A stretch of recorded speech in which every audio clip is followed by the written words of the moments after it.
They managed to pull off the biggest diamond heist in history, and stole valuables worth more than $100 million. And they nearly would have gotten away with it if they wouldn't have left their trash in the forest. Let's talk about it. Antwerp in Belgium was and is the diamond trading capital of the world. The town even has its own diamond district, filled with international traders, a stock exchange, diamond cutters, jewelers, and a giant vault. The Antwerp World Diamond Center was called the Fort Knox of Jewels. There were thousands of cameras, security system, code locks, their own police station, security guards, roadblocks, and much more. No one was supposed to get to the valuables.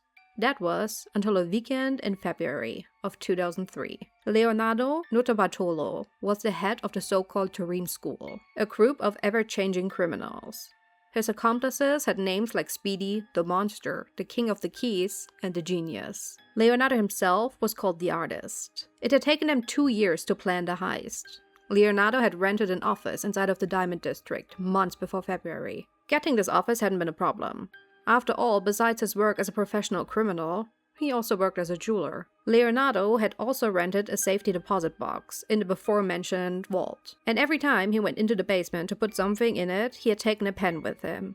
And in it was a tiny camera. So before the heist had ever happened, Leonardo had already breached the most secure safe in the world. All in all, the vault held security boxes worth more than $1 billion. On his last visit to the safe, the morning of the robbery, Leonardo sprayed hairspray on the thermal motion sensors to temporarily disable them. He had also previously installed a tiny camera on the door to monitor the movement of the guards, and to get the vault combination. The group had waited in his office until late evening, until everyone had left. Then they entered the basement, right while the guard was on his break. The vault's magnetic lock, which relied on a magnetic field between two plates to trigger an alarm if broken, was bypassed by carefully removing the bottom portion of the screws, securing the plates, while the magnetic field was inactivated earlier that week, using adhesive tape to keep them in place. The thieves used a long 2-part 3-dimensional key to open the vault door, along with its combination. They turned off the lights, then opened the vault door. Then, they used a crowbar to pry open the day gate. To avoid detection by the infrared sensors in the vault, one of them used a polystyrene shield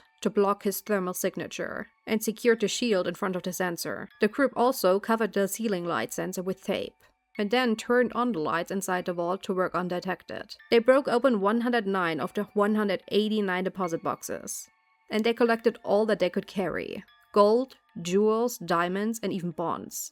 Everything they couldn't carry was left on the floor of the vault. All in all, they stole over $100 million worth of valuables. Bringing it to their car was easy. They had found out that the parking garage didn't have a single camera in it. And they even managed to sneak into the guard room to take the security footage of the vault's entry. The group then fled to Leonardo's apartment, where they split their loot and themselves up into different cars to get out of town. On the way, one of the men, Speedy, decided to stop at the edge of a forest to throw anything away that they didn't need. Unfortunately, that also included an envelope with the logo of the World Diamond Center. In it were Indian rubies. And he also threw away bills with Leonardo's name on it. The next morning, a landowner, on a rabbit hunt, discovered the discarded items and notified the police. Leonardo himself went back to his office only a few days later. He wanted to avoid suspicion.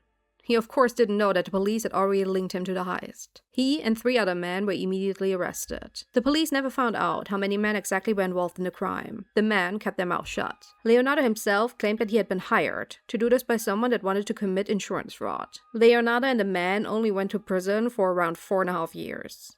All the things they stole were mostly never found. So Leonardo and his buddies still have jewels, gold, and diamonds worth millions.